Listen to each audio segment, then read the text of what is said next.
మీ పవిత్రమైన నామానికి స్తుతి స్తోత్రాలు చెల్లిస్తున్నాం. సోమవారం నుండి మళ్ళా శనివారం వరకు మా కార్యాలు, మా పనులు, మా ప్రయాణాలు, మా ఆలోచనలు అన్నీ మావే. కాపాడాలి తండ్రి. ఈరోజు మళ్ళా తిరిగి మీ సొంతంకు చేరువచ్చాను తండ్రి. మళ్ళా భద్రపరచమని ప్రార్థిస్తున్నాను. రోజు రోజుకి అధికారులు ఒక్కొక్క నిర్ణయం తీసుకుంటున్నారు తండ్రి. వ్యాధి తెగులు విజృంభిస్తుంది. మళ్ళా సమాజం ఎటుపోతుందో ఎవరికి తెలియకుండా ఉంది. ఏ సమయం వచ్చిపోతుందో మాకు తెలియదు. కానీ వాగ్దానాన్ని, వాక్యాన్ని మా పక్షం నెరవేర్చండి.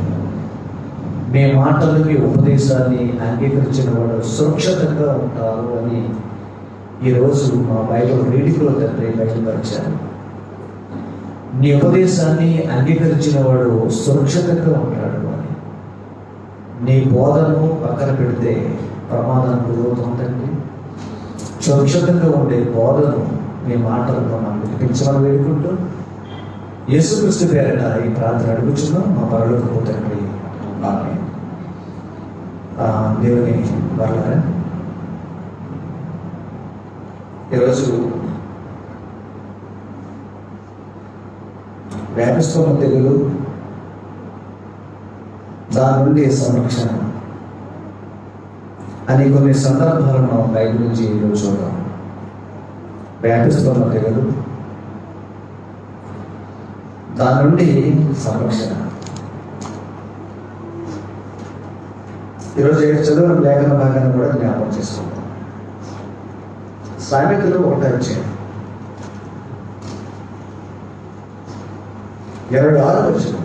25 వచ్చిన నేను చెప్పిన బోధ ఏమీ మీరు వినక, నేను చెప్పిన బోధ మీరు ఏమీ వినకుండా త్రోసేశారు. నేను గద్దింపక, నేను చాలాసార్లు గద్దించాను. వెళ్ళొద్దు, అలా వెళ్ళొద్దు, అలా చేయొద్దు, అలా మాట్లాడొద్దు అన్నాను. లోబడకపోతే, కానీ మీరు లోబడలేదు. కాబట్టి మీకు అపాయం కలిగినప్పుడు అప్పుడు మీకు అపాయం వస్తుంది. నేను నమ్మలేదు. ఏమండి? అంత మాత్రమే కాదు, భయం వస్తుంది. భయం వచ్చినప్పుడు నేను అపహాస్యం చేస్తాను. అంత మాత్రమే కాదు, భయం మీద తుఫాను వలె వచ్చినప్పుడు, తుఫాను లాగా భయం వస్తుంది. సుడిగాలి వచ్చినట్లు మీకు అపాయం కలిగినప్పుడు మీకు కష్టము దుఃఖము ప్రార్థించినప్పుడు నేను అపహాస్యం చేస్తాను. అప్పుడు వారు నన్ను కూర్చి మొరపెడుతురు కానీ, ఏమండి? నేను గద్దించాను, బోధించాను, ఉపదేశించాను, మీరు వెళ్ళలేదు. దానివల్ల వచ్చింది ఏంటంటే అపాయం, భయము. ఇప్పుడు కరోనా భయం. కాబట్టి వీటి నుండి ఎవరు కాపాడపడతారు అని అంటే 33 వచనం. నా ఉపదేశాన్ని, నా మాటలను అంగీకరించేవాడు సురక్షితంగా నివసిస్తాడు. వాడు కీడొస్తున్నా కానీ భయం లేక నెమ్మదిగా ఉండదు. మా సంఘస్థులు చాలా మంది ఒక మంచి అభయాన్ని కలిగి ఉన్నారు. ఏమండి? చాలా చోట్ల పెళ్ళిళ్ళకి, సొంత కార్యక్రమాలకు, ఫంక్షన్స్కి వెళ్ళిన వారికి కరోనా సోకింది. కానీ దేవుని పిల్లలకు, చర్చికి వెళ్ళే వారికి పెద్దగా రాలేదండి అని ఒక మంచి నమ్మకం కలిగి ఉన్నారు. దేవుడి మాటకు లోబడితే, దేవుని ఉపదేశాన్ని అంగీకరిస్తే సురక్షితంగాను, నెమ్మదిగాను, భయం లేక ఉంటారు అన్న ఉపదేశాన్ని ఈరోజు ఎవరు సురక్షితంగా ఉన్నారు, ఎవరు నెమ్మదిగా ఉన్నారు, ఎవరు వ్యాధికి లోబడ్డారు, ఎవరు వ్యాధికి మరణించారు అన్న విషయాన్ని ఈరోజు బైబిల్ నుంచి మనం చూద్దాం.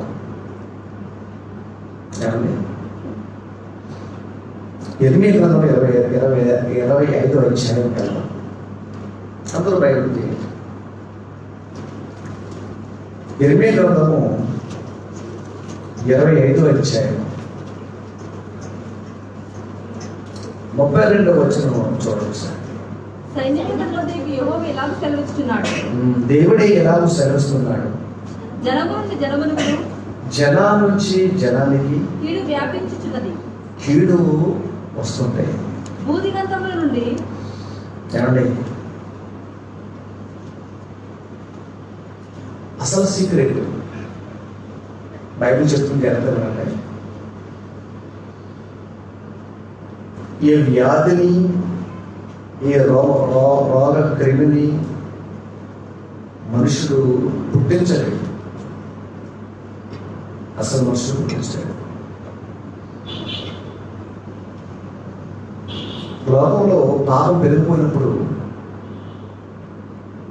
దుర్మార్గత పెరిగిపోయినప్పుడు,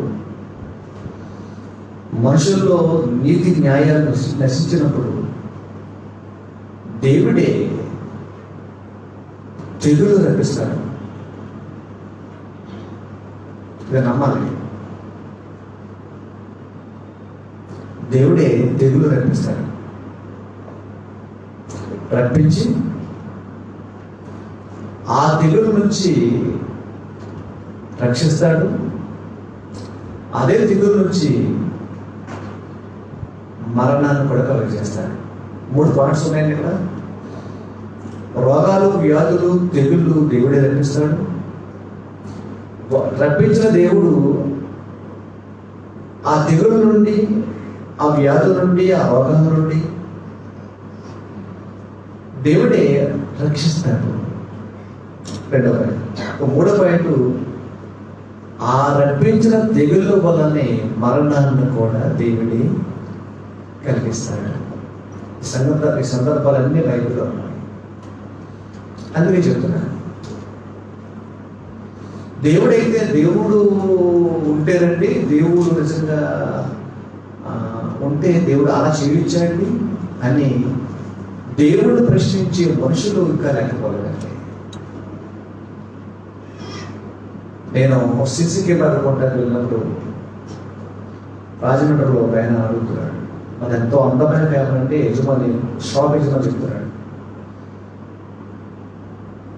ఏదో మా ఫ్యామిలీ అంతా మరి దేవుడిని నమ్ముకున్నారండి, నేనే నమ్ముకోలేదండి. అంటే గుడికి వెళ్తారు కానీ ఇంకా రక్షించబడలేదు. అప్పుడప్పుడు గుడికి వెళ్తారు, వేసుకోవడం ఇష్టమే, నేను నా మాత్రం నమ్ముకోలేదు అని అంటూ, మరి ఎంతో అందమైన ఫ్యామిలీ అండి. కరోనా వచ్చి మా అత్తగా చనిపోయిందండి, అక్కడతో మా కుటుంబం చాలా ఇబ్బందులు పాల్పడ్డాము. అప్పటి నుంచి దేవుడిని నమ్మటం మానేశారండి అన్నాడండి. అన్నాను, ఎంతో సంతోషం ఉన్న మా ఫ్యామిలీలో అన్యాయంగా మా అత్తగారు తీసుకెళ్ళిపోయాడు దేవుడు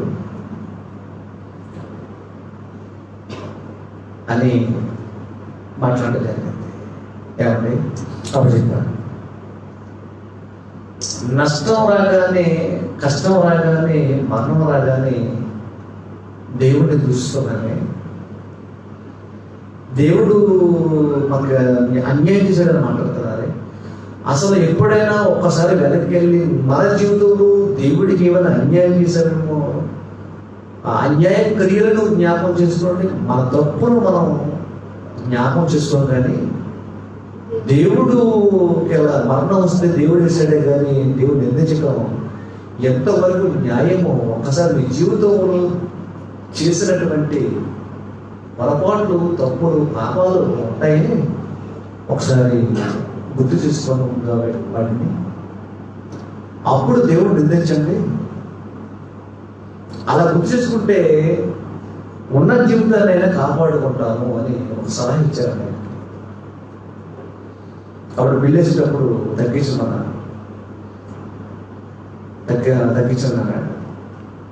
దేవుడు నమ్మన్నాడు అన్నాడు. మళ్ళీ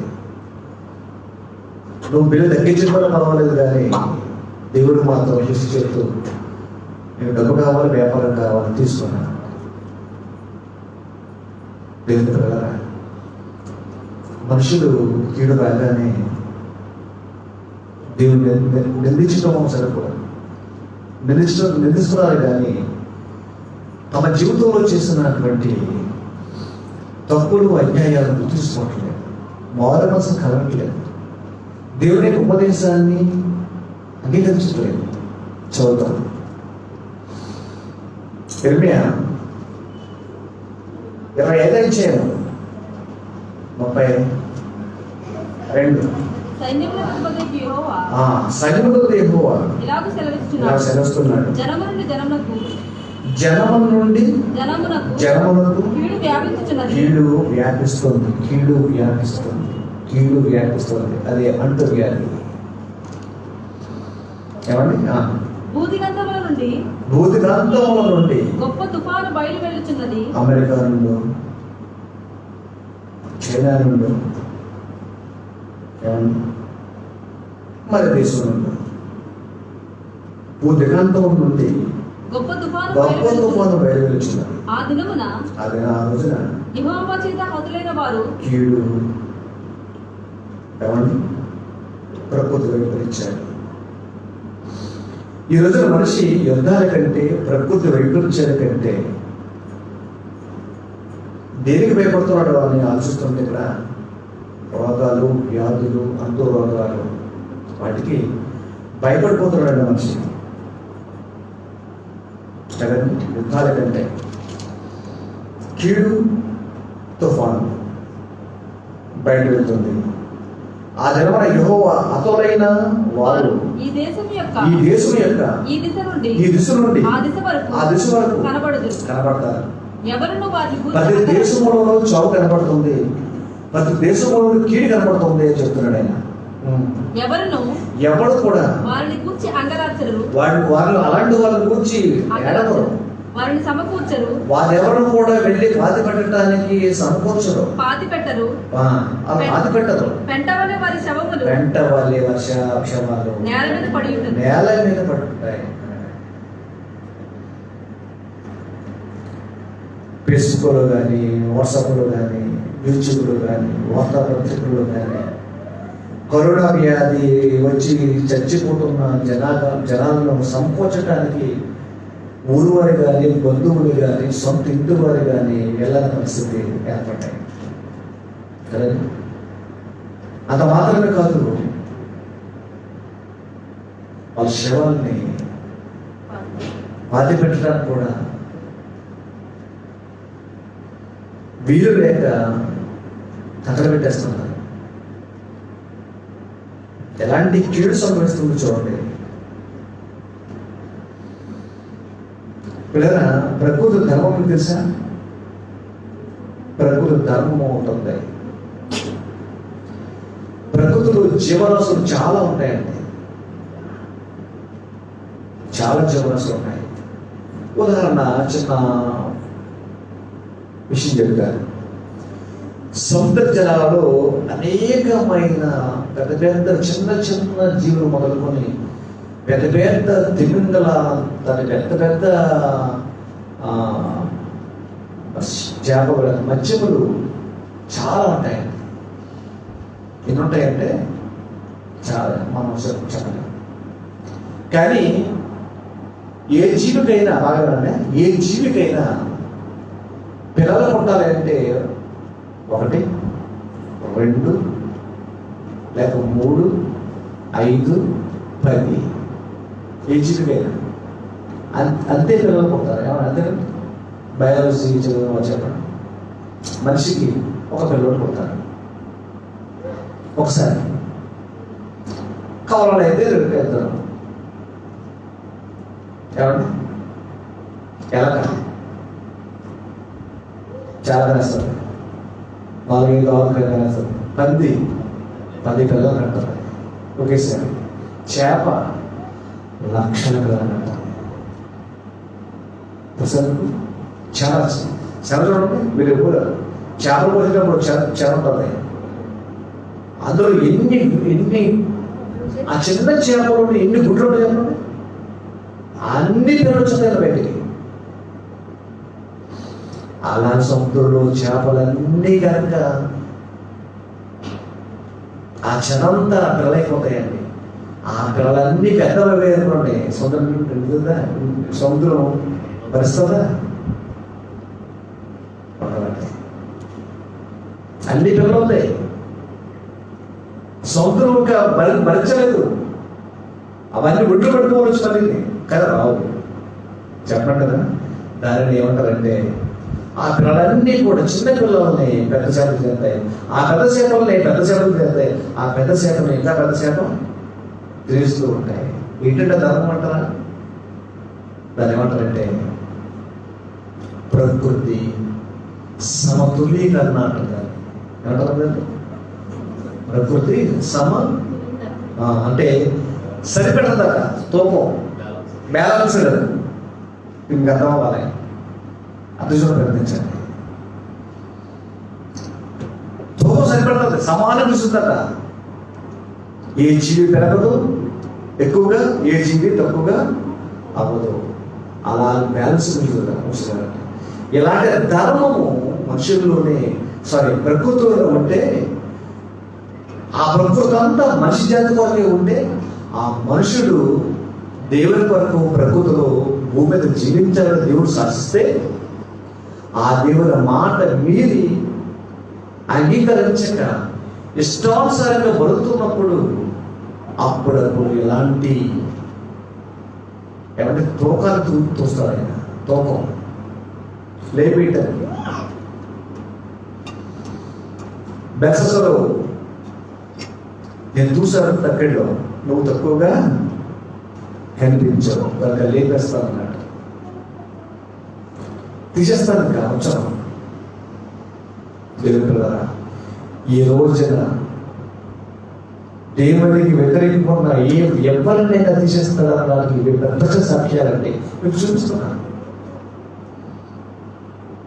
ప్రభుత్వం మనుషులు కూడా దేవుని ఉపదేశాన్ని, ఆయన బోధను వెనకపోతే, పట్టించుకోకపోతే కీడు వస్తుంది. జనానికి అంటు వ్యాధులుగా ఈ వ్యాధులు విస్తరిస్తాయండి. వ్యాధులు విస్తరిస్తాయి. కొంచెం సంఘటన చూస్తే మనకి అర్థమవుతుంది. మళ్ళీ చెప్తున్నానండి, రోగాలు, వ్యాధులు, తెగుళ్ళు రక్షిస్తుంది దేవుడే.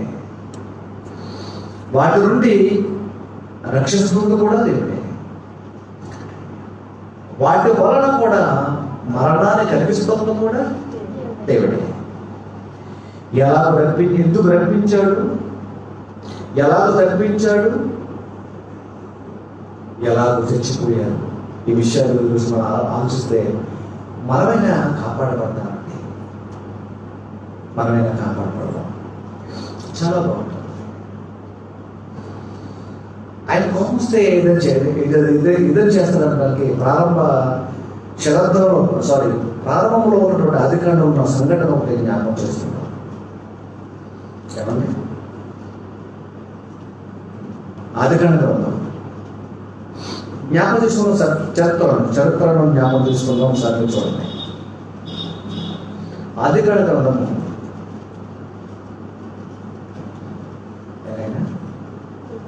6వ అధ్యాయం 6వ అధ్యాయం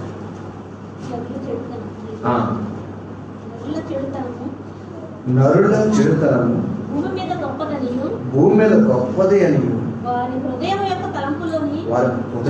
తలంపులోని ఊహంతయు ఎల్లప్పుడూ కేవలము చెడ్డది అని దేవుడు చూస్తున్నాడు. ఊహలు కూడా చెడ్డవేనా? ఊహలు చెడ్డవంటే కార్యాల దగ్గర రండి, కార్యాలు పనుల దగ్గర రండి, ఇంకెంత ఘోరంగా ఉంటాయో ఆలోచించక. ఊహల్లోనే చెడ్డగా ఊహలు వస్తాయి. ఈ కార్యసాధన వచ్చేసరికి ఎంత చెడ్డగా ఉంటాయో ఆలోచించండి సార్. కాబట్టి అప్పుడు ఆయన సన్నిధిని అంతం వచ్చింది అని ఆయన సార్. చెడిపోయింది. బలాత్కారంతో నిండింది. దేవుడు భూలోకమును చూచినప్పుడు దేవుడు భూలోకం చూసినప్పుడు అది చెడిపోయి ఉండేది. అది చెడిపోయింది. భూమి మీద సమస్త శరీరులు భూమి సమస్త శరీరులు తమ తమ మార్గాన్ని కూడా చెప్పేసుకున్నాడు. కనుక ఇక్కడ మంచి పాయింట్ క్యాచ్ చేయండి. భూమి మీద దేవుడిచ్చిన సన్మార్గాన్ని, దేవుని మార్గాన్ని చెరిపేసుకున్నాడు. కనుక ఆ తరములో ఉన్న వారిని రూపాలను దేవుడు కూడా చెరిపేశాడు. అది దేవుడు కూడా చెరిపేశాడు. అది నేలలో కలిపేశాడు ఆయన.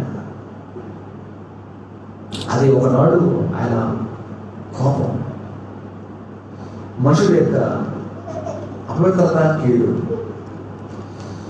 ఇక ముందుకు వచ్చేసరికి ఇది జలప్రళయం. అది జలప్రళయం. తర్వాత అగ్ని ప్రళయం. అది కారణము 19వ అధ్యాయం. ఇక్కడ కూడా మనుషులు కదా, అబ్రహాము కాలం నాటి మనుషులు సొదొమ కుమార పట్టణాలు ఏమన్నా మంచులా అని అంటే అస్సలు మంచోడు కాదని చెప్తున్నారు. ఏమండి చూద్దాం. 4వ వచనం. వారు పండుగలకు ముందు ఏమండి ఎలాంటి వాళ్ళు?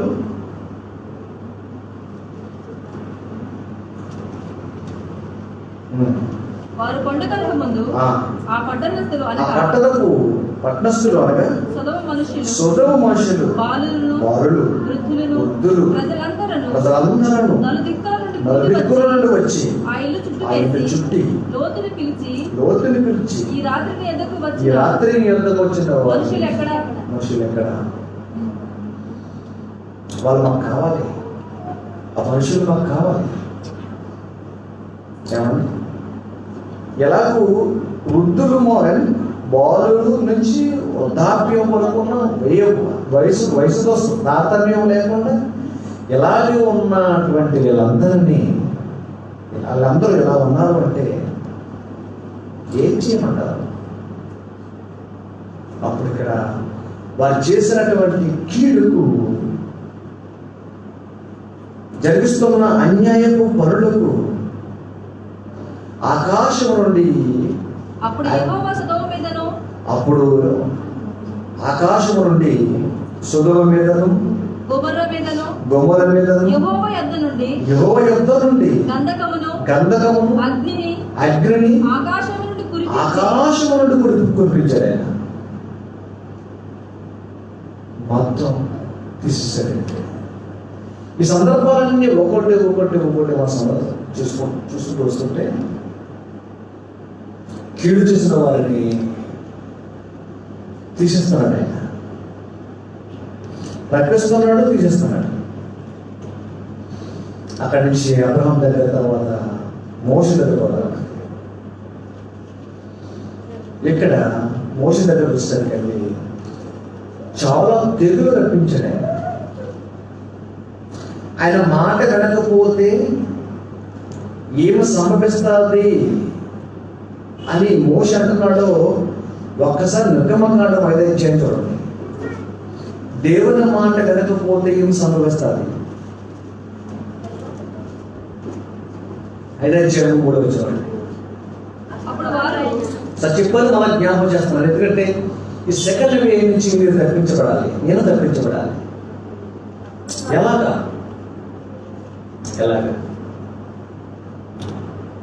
ఏమండి చూద్దాం.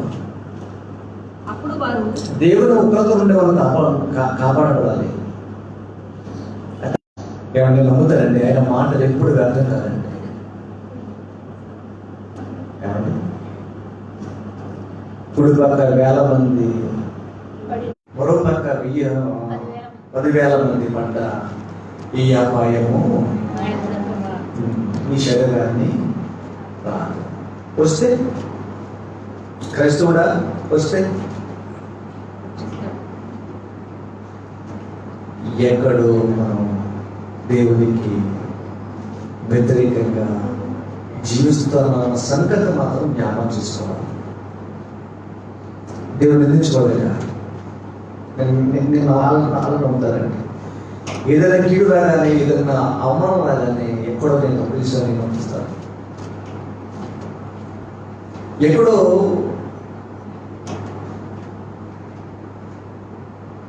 మరి దేవుడికి ఇష్టంగా బ్రతకలేదు. చూడండి, అయితే చెప్పవచ్చు.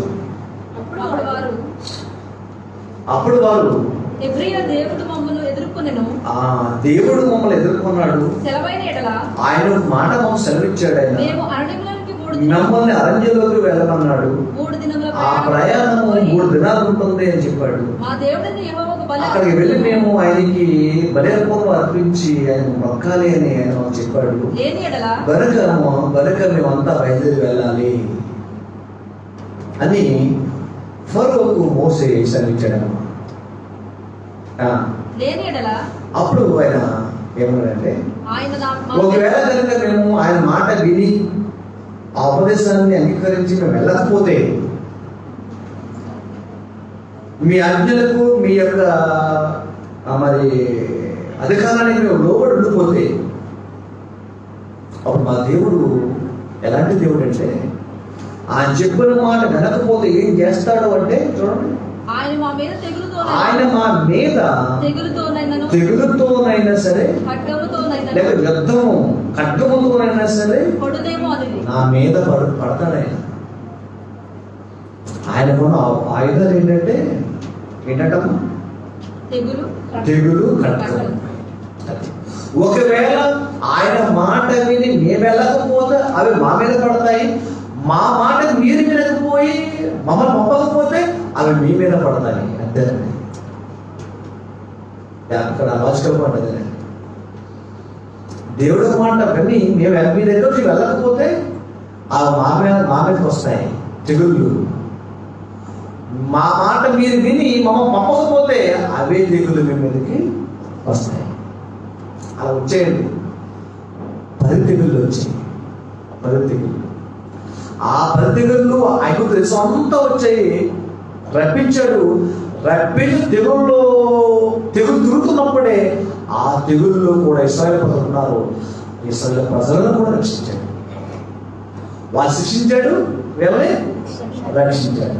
వారు శిక్షించాడు, దేవుని పిల్లల్ని రక్షించాడు. తెగుల్లో ఉండగానే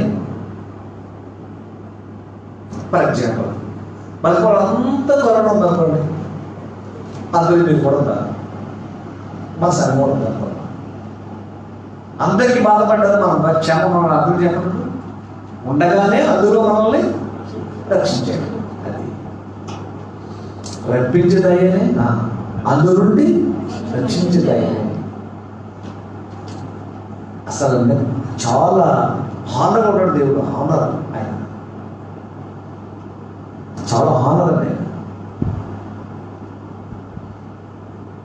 దేవుడి పిల్లరా, అలాగే ఒక విషయం చూద్దాం.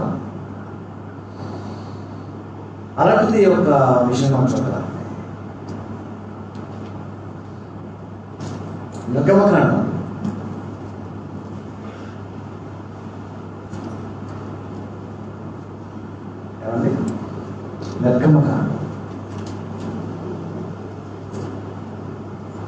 8వ అధ్యాయం.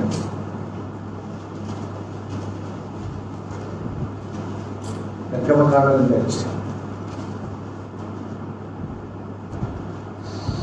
2వ వచనం.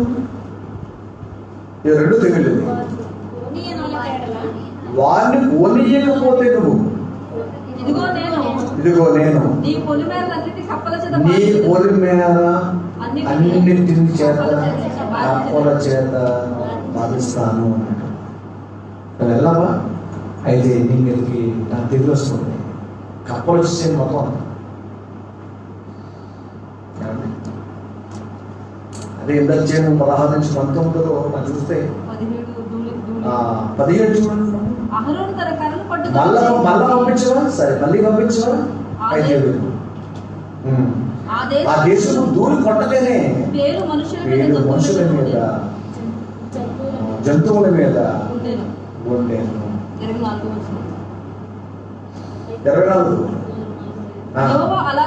యెహోవా అలాగూ చేశాను. దేవుడు అలాగూ చేశాను.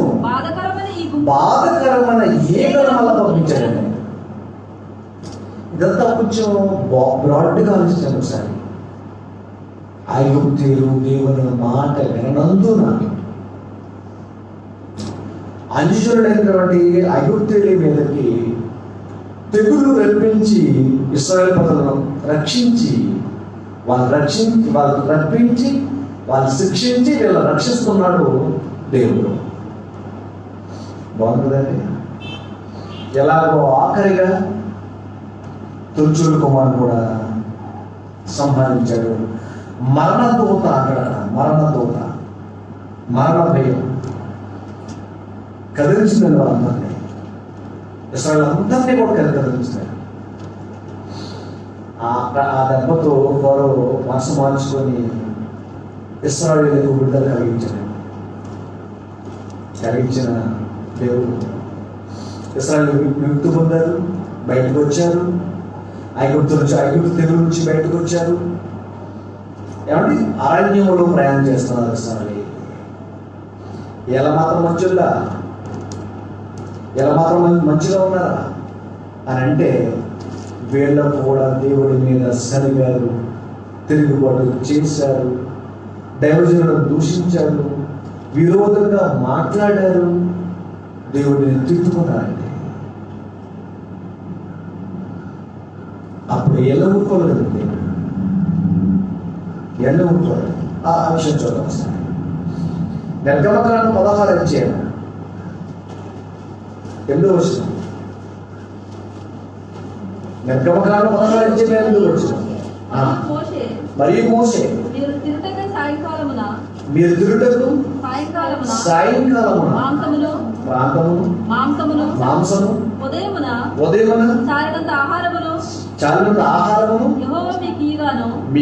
యెహోవా మీకు ఇయ్యగాను మీరు ఆయన మీద మీరు అలా ఇస్తే మీరు ఆయన మీద సనుగు మీ సనుగులను యెహోవా విరుచుండగాను మేము ఏపాటి వారము మీ సనుగుట యెహోవా మీదనే గాని మా మీద మీరు సనగట్లేదు, దేవుడి మీద సనుగుతున్నారు అన్నప్పుడు అండి తిండిపోయినది. కానీ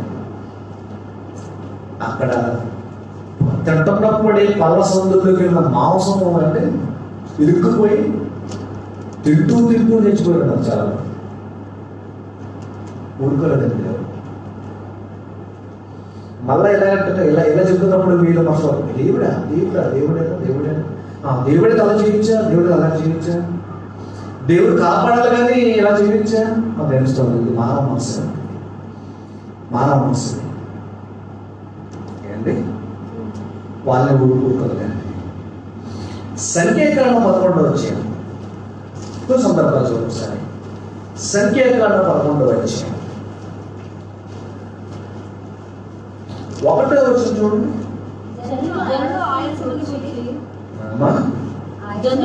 జనులు ఆయాసము ప్రయాణం వచ్చారు, నల్లపట్నం బాబుని సరుగులండి.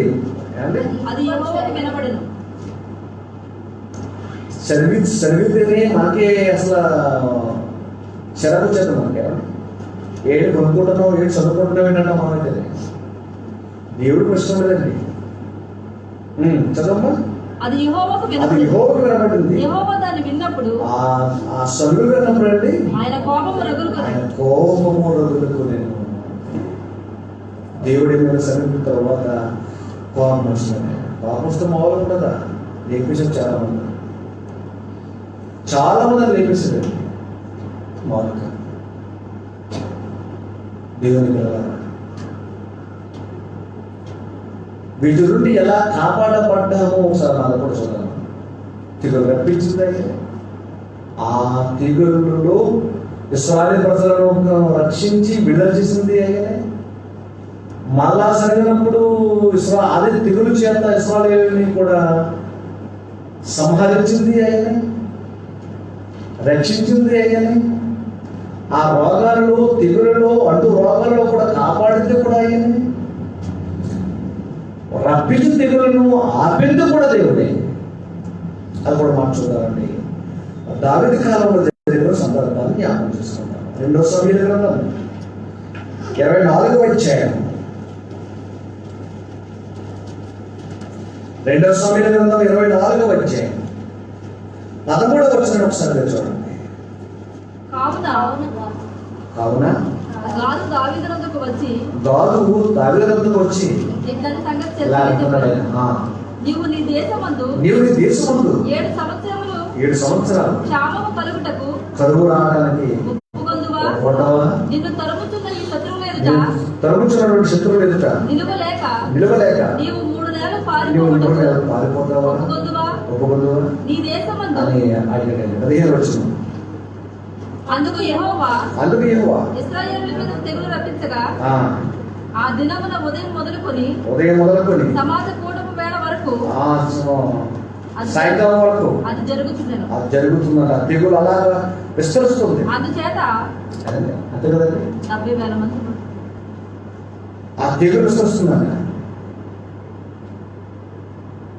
ఇది చదువుతుంటే నాకు ఏమనిపిస్తుందంటే జరిగిన చదువు గుర్తొస్తుందండి. ఒకప్పుడు కరోనా వచ్చి లక్షలాదిలో చచ్చిపోయింది. ఒక మనిషి వెంబడి మరొక మనిషికి, ఆ మనిషి తర్వాత మరొక మనిషికి అంటువాడిలాగా వ్యాపించి చాలా మంది రాలిపోయారు. వ్యాధుల వల్ల. ఎక్కడ కూడా తెగులు రాగానే ఏం జరుగుతుందండి? ఏమంటే ఉదయం మొదలుకు సాయంకాలం వరకు జరుగుతుంది. ఆ ఒక్క రోజులోనే 70,000 మంది చచ్చిపోయారండి కదా. 70,000 మంది. కానీ ఆ తెగుళ్ళు అలా ఆగిపోయింది.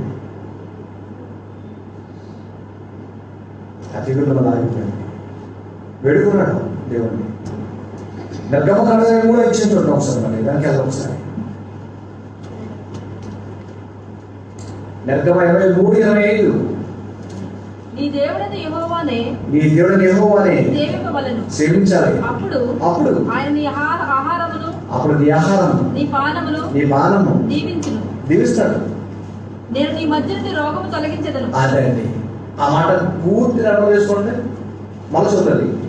నీ దేవుడైన యెహోవానే సేవించాలి, పూజించాలి, ప్రార్థించాలి, కొనియాడాలి, అనుభవమైన కీర్తి కలిగించాలి. ఆయనేమి తండ్రి, ఆయనేమి దేవుడు, ఆయన కొరకైనా చేయాలి. అదని అక్కడ అర్థం. అప్పుడు అప్పుడు నీ ఆహారం దీవిస్తాడు, నువ్వు నీ పాలన దీవిస్తాడు. నేను మాత్రం నీ మధ్య నుండి రోగము తప్పించేవాడు నేనే, ఆ రోగాన్ని కూడా తొలగించేవాడు నేనే, ఆ రోగాన్ని కూడా రక్షించేవాడు కూడా నేనే. చెప్పండి, ఇప్పుడు ఇవన్నీ జరుగుతున్నవన్నీ కూడా దేవుడి వల్ల జరుగుతున్నాయి. దానికి కారణం వారి దోషాలు, వారి దోషాలు పాపాలండి. ఎందులో తిరిగలేదు. అది అస్సలు సమస్య లేదు. మీరు గుడ్డిగా నమ్మాలి దేవుడిని. ఎలా దొరమగలితే చచ్చిపోయి చంపేయాలంటే అంటారా? నీకే తెలుసు వాడి వల్ల ఎంతమంది నష్టపోయారు, ఎంతమంది ఏడుస్తున్నారు. చాలా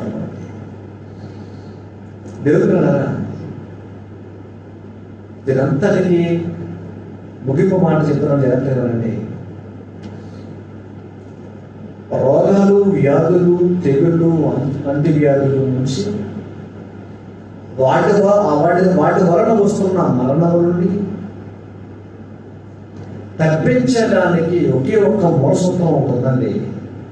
ఆయన సేవించడం, ఆయన విశ్వాసం. అది ఇప్పుడు చూద్దాం. అద్భుతంగా ఉండదు. నేను చాలా సంతోషపడ్డాను. చదువు చాలా సంతోషపడ్డానండి. ఆ సంతోషాన్ని మీకు చెప్పాలనుకుంటున్నాను. దేవుడి యొక్క గొప్పదలను నేను చూశాను ఆ వచనాల్లో. హ్యాపీ. మీరు కూడా సంతోషపడండి.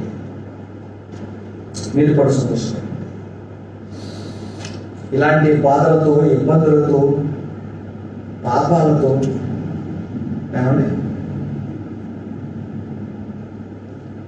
మనుషులు నలిగిపోతూ ఉంటారు. ఎప్పుడన్నా మనుషులు చేస్తున్న పాపాల గురించి చూస్తుంటారండి. అది భయంకరమైన పాపాలు దివ్యస్నాలు కనపడతాయండి. చాలా దారుణం అండి.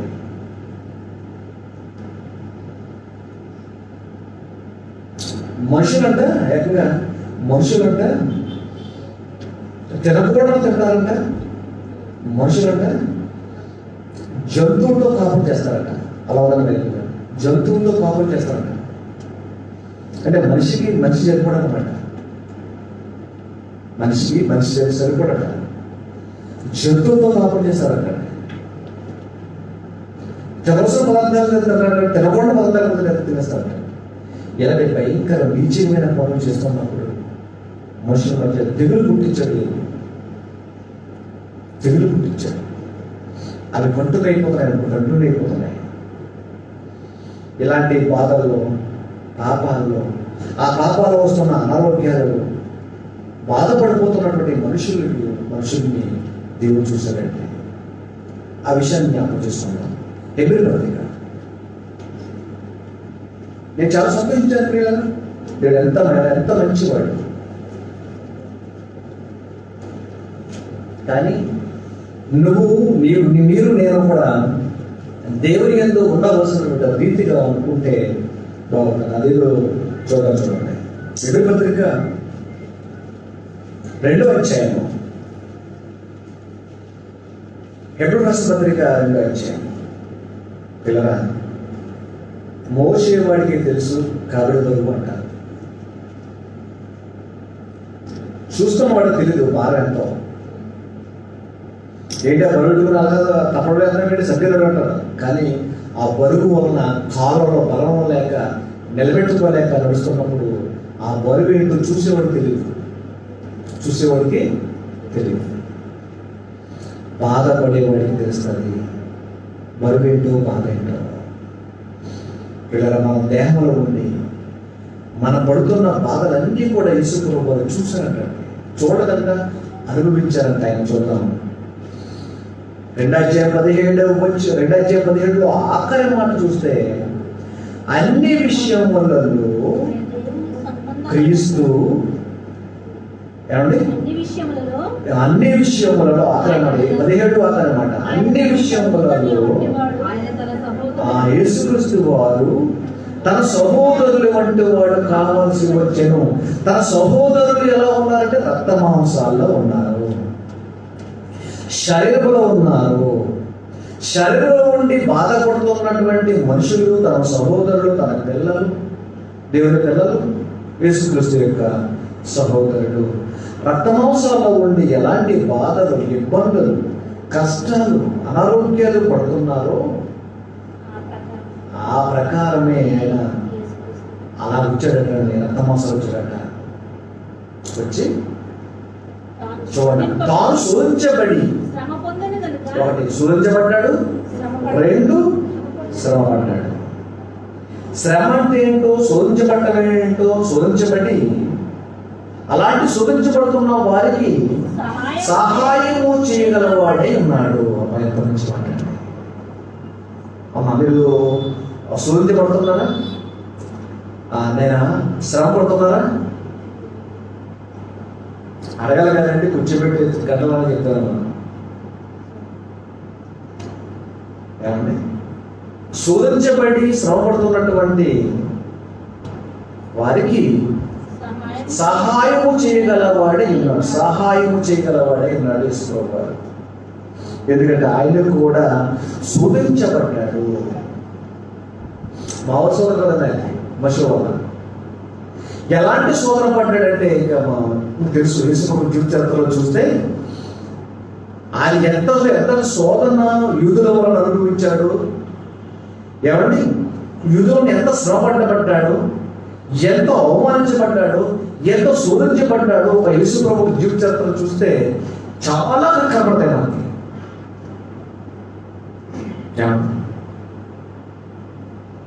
ఇంకా చక్కగా మాట్లాడుకుంటాం ఇంటి సంగతే మాట్లాడుకుంటే, ఒక అత్తగారు వల్ల కోడలు ఎలా శోధించబడతాదో అడిగి తెలుస్తుంది.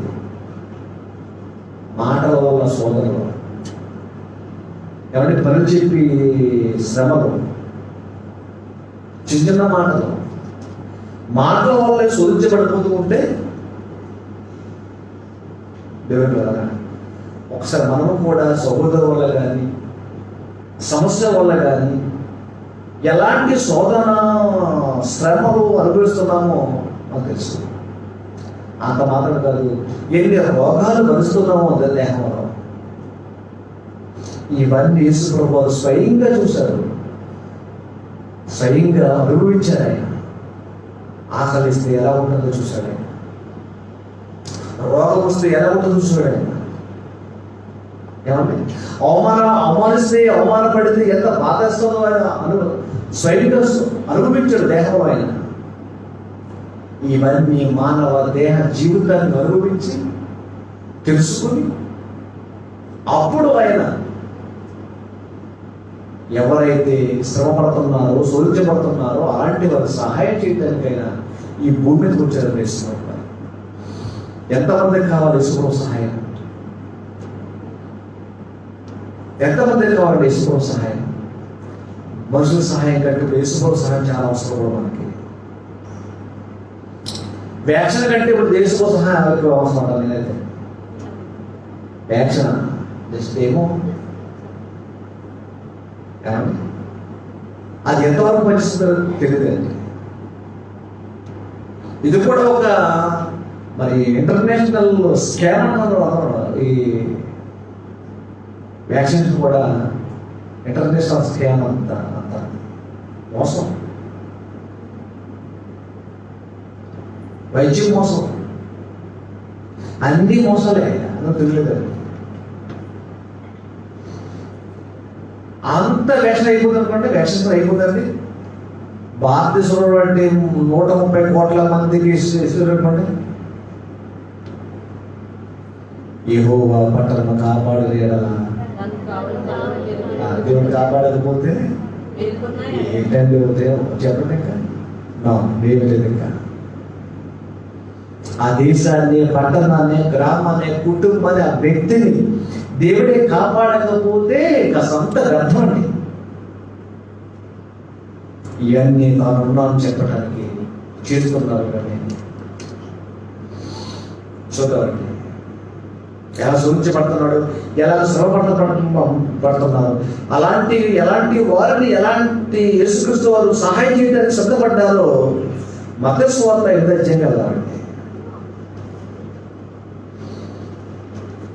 మత్తయి సువార్త 8వ అధ్యాయం. దేన్ని బట్టి తను స్వస్థపరిచాడు, దేన్ని బట్టి తను రోగాల నుండి విడుదల చేశాడు, దేన్ని బట్టి మరణం నుండి విడుదల చేశాడు. ఒక్కసారి చూడ మంచి సూత్రం ఉంటుందండి. అది వినాలి, బాగా వినాలి. ఈడత్యమంతా కొండ మీద ప్రసవం చేశాడు ఆయన. దివస్తున్నాడు కనుక 6, 5, 7 అధ్యాయాలంతా కూడా కొండ మీద ప్రసంగం అండి. వేల మంది విన్నారు, ఆశ్చర్యపోయారు అన్నారు. అప్పుడు ఆయన కొండ మీద నుండి దిగి ఒకటొచ్చినామండి. కొండ మీద నుండి దిగి వచ్చినప్పుడు బహు జనసమూహములు ఆయనను వెంబడించాయి. సన్నివేశం గుర్తు చేసుకోండి. అప్పుడు కుష్ఠరోగి వచ్చాడు. ఇదిగో కుష్ఠరోగి వచ్చి ఆయన మొరొక్కి, నీకు ఇష్టమైతే శుద్ధినిగా చేస్తావా అన్నడా, చెయ్యగలవని అన్నడా, చెయ్యగలవు. మన చదువు అర్థం కావాలి. ఇది కుష్ఠరోగి వచ్చాయని మొరొక్కి అంటే ఇప్పుడు కుష్ఠరోగి ఎంత బాధపడతాడో మీరు ఆలోచించండి ఒకసారి. శ్రమ ఎంత శోధించబడతాడో అంటే మందులు లేని రోగం ఇది. ఒకప్పుడు ఇప్పుడైతే ఉచితమైన మందులు, ఇప్పుడైతే మందులు అయితే ఉచితమైన మందు రాకుండానే మందు వేసుకోలేదు. కుష్టి వ్యాధి చూడటానికి అసహ్యం, సమాజం మధ్యలో రాగవరం, ఊరు బయట ఉంచుతారు. ఎవరు కూడా ధర్మం చేయడం కూడా దూరంగా ఉండే ధర్మం చేస్తారు. రసి గాలిపోతూ ఏమండి అవసరమైన కుక్కలు వచ్చి కూడా నాకొచ్చు. ఎంత దుర్భర జీవితం ఒక్కసారి మీరు ఆలోచించండి. ఒకసారి సమాజంలో అవమానం, శ్రమలు. ఈ కుష్ఠరోగి నిజంగా ఎలాంటి జీవితాన్ని అనిపించాడో ఆలోచించండి. ఇది ఈ శరీర కుష్ఠం ఉంది, మనకైతే మనసే కుష్ఠం ఉంది. అంత రసే, అన్ని ఆలోచనలు దురాలోచనలే, స్వార్థమైన ఆలోచనలే, ఎవరైనా బాగుంటే వరం లేని ఆలోచనలే. ఒకసారి ఆత్మవిమర్శ చేసుకుంటాం మనం నిజంగా. ఈ మాట గుర్తు చేసుకునేటప్పుడే ఎవడన్నా అభివృద్ధి పొందుతుండే సంతోషించాను. భయం చెప్పింది, నేను సంతోషిస్తాను. ఆ అభివృద్ధి పొందుతున్నాడని నీకు అసూయ పడితే నీకు ఆరోగ్యమే తప్ప నీకు లాభం ఉండదు. కానీ ఒక మాట గుర్తు చేసుకో, పోయేటప్పుడు ఏం పట్టుకుపోవడం బయలుదేరాను. ఏమన్నా పోయేటప్పుడు ఏమి పట్టుకుపోవడం దగ్గర అసూయ పడతావు అంటే నీకు వాళ్ళకి వస్తుంది. బాగా సంపాదిస్తున్నాడు, పోయినప్పుడు ఏం పెట్టుకెళ్తాను పోతాను, ఏం పట్టుకెళ్ళాలి ఇంకెందుకు మనకి అని నువ్వు అనుకుంటే ఏముండదండి. పెద్దలు సామెత చెప్పేవారంటే చిన్నప్పుడు వినవండి. మీరు మరి సామెతలు కాలంలో మరి ఎన్నాళ్ళు తెలియదు కానీ ఏం కోరుకోవాలంటారంట, పక్కింటోడు దానికి అన్నం తింటే నాకు గింజ అంటాడు అనుకోవాలట. మరి కూరండి పెద్దలు. పక్కింటోడు భోజనం బాగా సంపద తింటున్నాడు, నాకు ఏమీ లేదు, వాడు ఏడవద్దు అంటాడు. పక్కింటోడు కనుక అన్నదాన్ని అనుకోండి, బాబు మీరు అన్నదన్నారు కదా, ఆచిని గెంజినారు ఇవ్వండి, నీకు గెంజి దొరుకుతుంది కదా అన్నం తింటే. ఆడ అన్నమే లేకుండా తీసేవనుకోండి, నీకు కూడా ఆడకూడదు. అప్పుడప్పుడు ఆలోచించేవాడు అండి.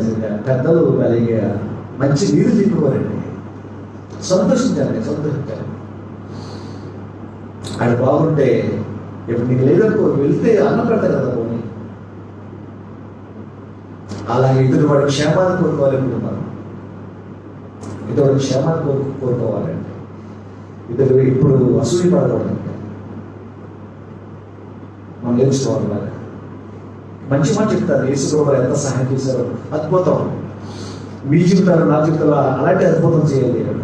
స్వస్థత ఎక్కడికో బయట వెళ్ళడం అవసరం లేదండి. స్వస్థత మీలోనే ఉంది. మలైతురాని స్వస్థత అనేది మీలోనే ఉంది. నమ్ముతారండి? ఎలా చెప్తారు? నమ్మిడిలో చెప్తారు.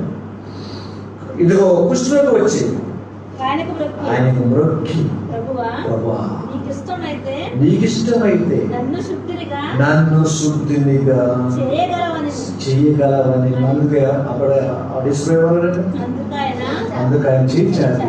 ఆయన ముట్టి నాకు ఇష్టమే నువ్వు శుద్ధుడు కోమని అనగానే తక్షణమే అతను శుద్ధి అయ్యాను.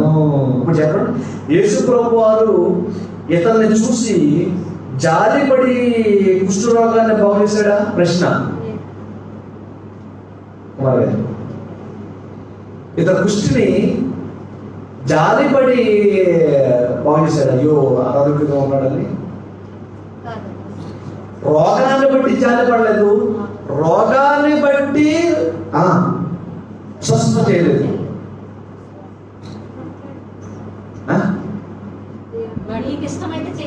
ఇంకా కొంచెం ఇంకా బ్రాడ్ ఆలోచించాలి. ఎవరు చెప్పండి? చదువుదాం, మళ్ళీ చదువుదామండి. ఇదిగో కుష్ఠరోగి వచ్చి ఆయనకి, ప్రభువా నీకు ఇష్టమైతే నన్ను శుద్ధిగా చేస్తావా, నన్ను చేయగలవా అన్నడా? చెయ్యగలవనే నువ్వు అంటే నువ్వు చేస్తావు, చేయగలవు అని నమ్మాడు. అంతేనండి,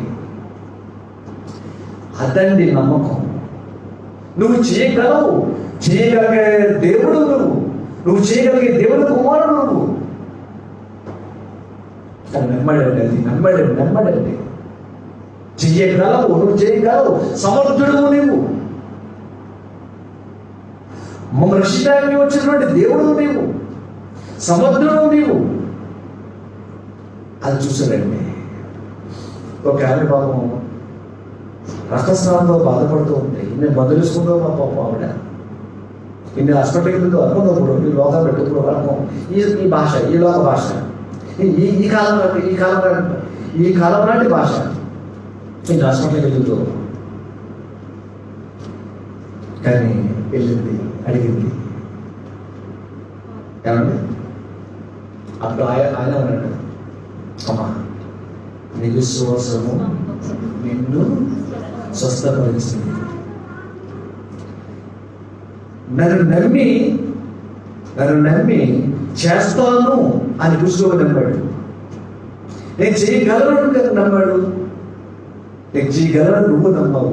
నీ విశ్వాసం నిన్ను స్వస్థపరిచింది. ఎంత బాగుందని మాట. ఇంతకీ ఆ కుష్ఠరోగిని చూసి జాలిపడి స్వస్థ చేశాడా? ఆలోచించాలి మీరు కూడా. మళ్ళీ చూద్దాం, ఇంద్రజయం. యేసుక్రీస్తు వారు కుష్ఠరోగి యొక్క కుష్ఠరోగాన్ని చూసి జాలిపడి స్వస్థ చేశాడా? చేయగలను అని నమ్మటం వల్ల చేశాడా? నమ్మటం వల్ల చేశాడండి. ఎవరు నమ్మటం వల్ల? కుష్ఠరోగి నమ్మటం వల్ల చేశాడు. కుష్ఠరోగి నమ్మటం వల్ల చేశాడండి. ఏ సందర్భంలో దేవుడు చేయగలడో నమ్ముతున్నావా? ఏ సందర్భం అయినా సరే దేవుడు అవి చేయగలడు, దేవుడు అవి చేయగలడు. అంతేనండి. మన విశ్వాసము దేవుడు కార్యం చేస్తాడు. మన విశ్వాసము దేవుడి కార్యం మనలో జరిగిస్తాడు. ఈ కుష్ఠరోగి అలాగే స్వస్థపడ్డాడు. అది చూశాడైనా, బాధలు చూశాడైనా తీసుకోబడ్డాడు. నాకు ఇష్టమే. ఏది ఇష్టం? నీ శుద్ధి చేయడం నాకు ఇష్టమే. దేని బట్టి? అది చెయ్యగలవని నువ్వు అన్నావు కదా. నేను చేయగలను అన్నావు కదా. నేను చేయగలను అన్నావు కదా. దాన్ని బట్టి నాకు ఇష్టమే. అది నీలో కూడా ఏంటంటే చెయ్యగలను అని నమ్మవే. నన్ను నమ్మవే. ఆ నమ్మకాన్ని బట్టి నాకు ఇష్టమే. మనం ఏమంటాం? అయ్యయ్యో పాపం ఎలా అయిపోవడం. మన శరీర రోగాన్ని బట్టి జాలి పడతాం. మనం శరీర రోగాన్ని బట్టి ధర్మం చేస్తాం. మనం ఏమంటే శరీర బలహీనతను బట్టి సాయపడతాం మనం. ఆయన అలా కాదు. దాన్ని చూసి అస్సలు పట్టించుకోడైనా. ఆయన జాలి పడేది నీ ఆత్మవిశ్వాసాన్ని. ఆత్మ విషయమై ధీరులైన వారు అంతే. ఇక్కడ నీ దినత్వం కావాలి దేవుని దగ్గర. చూద్దాం, నాకు చూద్దాం. నాకు ఇష్టమే. నీవు శుద్ధుడు కమ్మని చెప్పగా తక్షణమే ఆయన కుష్ఠరోగము శుద్ధి అయ్యాను. జాగ్రత్తగా సబ్జెక్ట్ ని. అప్పుడు ఈ సమయంలో ఎవరితోనూ ఏమి చెప్పకు సుమి. ఎంత బాగుందని మాట. నేను చేసి బాగు చేశానని ఎవరితో చెప్పవద్దు. నేను బాగు చేశానని ఎవరితో చెప్పవద్దు. అదేంటి మనమైతే ఏమన్నా చెప్పండి, బాగుపడగానే మైకి చెప్ప ముందు చెప్పు చెప్పు చెప్పు చెప్పు చెప్పు సాక్షి చెప్పి సాక్షి చెప్పి అయ్యగారి దగ్గర రాగానే అయిపోయింది. అయ్యగారి దగ్గర రాగానే అయిపోయిందా చెప్పారు. అయ్యగారి దగ్గర రాగానే అమ్మగారు చేయగానే అయిపోయింది. ఎలా చెబితే జనం ఎందుకు వస్తారు? నువ్వు కూడా జనం చెప్పారు. యేసుక్రీస్తు వారు నా రోగాన్ని తీసేసాడని నువ్వు చెప్పవనుకో కుష్ఠరోగి ఏదో తిన్నారు. అప్పుడు నీ మాటలు బట్టి నీ సాక్ష్యాన్ని బట్టి వచ్చి జనం ఎందుకు వస్తారు? ఎప్పుడు రోగాలు తీసుకోవడానికి వస్తారు తప్ప అసలు వచ్చే ఉద్దేశం ఏంటో వాళ్ళు నా బోధ వినరెక్క అంటారు. ఉదాహరణ చెప్పంటారా? చాలా మంది పెళ్లి పడతారండి, కూర్చుంటారు. ఆ పెళ్లి పర్సన్ వస్తారండి. ఆ బోలంతా మాకెళ్తే ఉపయోగపడతా ఎక్కువ ఎందుకు కూర్చుంటారు. మీటింగ్ పెడతాం, భోజనం పెడతామండి. వాక్యం చెప్పిన తర్వాత భోజనం పెడతాం అన్నాం అనుకోండి, చూస్తా ఏ రోజు ఎన్ని తప్ప అన్నం పెట్టారు కదా. ఇప్పుడు వచ్చిన వాళ్ళు కూర్చొని ఎప్పుడు భోజనం కదా మీటింగ్కి వచ్చారు. అది తప్పట్లేదు నేను, కానీ ఇక్కడ మెయిన్ ఏంటి, ఇక్కడ రోగం బాగు చేయటమా, అతన్ని విశ్వాసాన్ని బలపరచడమా? అదే కొంచెం ఆలోచించండి కోసం. దేవుని పిల్లలరా, ఇశ్రాయేలు దేవుడు నమ్మలేదు, ఐగుప్తీయులు దేవుడు నమ్మలేదు. ఐగుప్తీయులు ఏమంటే ఇశ్రాయేలు దేవుడు నమ్మలేదు, అంజులు దేవుడు నమ్మలేదు, ఇప్పుడున్న తరం కూడా దేవుడు సత్యం నమ్మలేదు చాలా మంది. ఏం చేయమంటారు ఇప్పుడంటే కరుణ మరొకటి వస్తూనే ఉంటాయి.